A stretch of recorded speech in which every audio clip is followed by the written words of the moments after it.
नमस्कार दोस्तों, आपका हमारे YouTube चैनल पर बहुत बहुत स्वागत है। जैसा कि आप सब जानते हैं कि इस बार देवशयनी एकादशी 20 जुलाई को होगी। इस दिन से चातुर्मास का प्रारंभ होगा।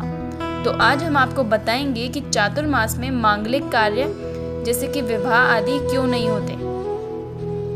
सनातन धर्म बहुत ही व्यापक धर्म है। हिंदू शास्त्रों के अनुसार 33 कोटि देवी देवताओं के बारे में जिक्र मिलता है।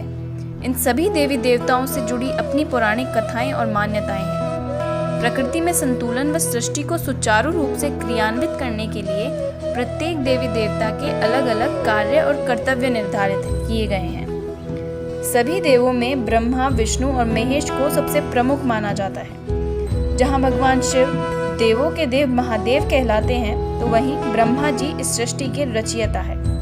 भगवान श्री हरि विष्णु को जगत के पालन का कर्तव्य प्राप्त है, इसलिए उन्हें जगत पालनहारा कहा जाता है। प्रत्येक एकादशी का व्रत भी भगवान विष्णु को समर्पित होता है। हर वर्ष आषाढ़ मास के शुक्ल पक्ष की देवशयनी एकादशी के बाद से कोई भी शुभ मांगलिक कार्य जैसे कि विवाह, मुंडन, गृह प्रवेश आदि करना वर्जित हो जाता है और इसके 4 महीने के बाद देव उठनी या देव उत्थान एकादशी से पुनः मांगलिक कार्य प्रारंभ हो जाते हैं। इन 4 महीने की अवधि को चातुर्मास कहा जाता है। चातुर्मास के दौरान जहां मांगलिक कार्यों पर रोक रहती है, तो वहीं यह समय पूजा पाठ और संयम रखने का माना गया है। तो आइए जानते हैं कि कब से कब तक चातुर्मास, क्या है महत्व और इस दौरान क्यों वर्जित रहते हैं मांगलिक कार्य।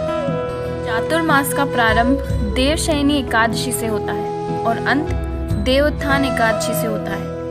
4 माह के लिए भगवान विष्णु सो जाते हैं। कहते हैं कि इस दौरान श्री हरि विष्णु पाताल के राजा बलि के यहाँ 4 माह निवास करते हैं। भगवान ने वामन रूप में बाली से 3 पग धरती मांगकर संपूर्ण धरती नाप दी थी। दूसरे पग में स्वर्ग तथा तीसरे पग में बाली के सर पर रखकर उसे पाताल का राजा बना दिया था और उससे प्रसन्न होकर उसे वरदान दिया कि 4 महीने के लिए वे पाताल में रहेंगे। तो 4 महीने के लिए भगवान विष्णु सो जाते हैं और इस दौरान भगवान शिव के हाथों में सृष्टि का संचालन रहता है। इस अवधि में भगवान शिव पृथ्वी लोक पर निवास करते हैं और 4 मास तक संसार की गतिविधियों का संचालन करते हैं। शिव का माह श्रावण माह ही चातुर्मास का प्रथम माह है और इसी कारण इन 4 महीनों में सभी तरह के मांगलिक और शुभ कार्य बंद हो जाते हैं।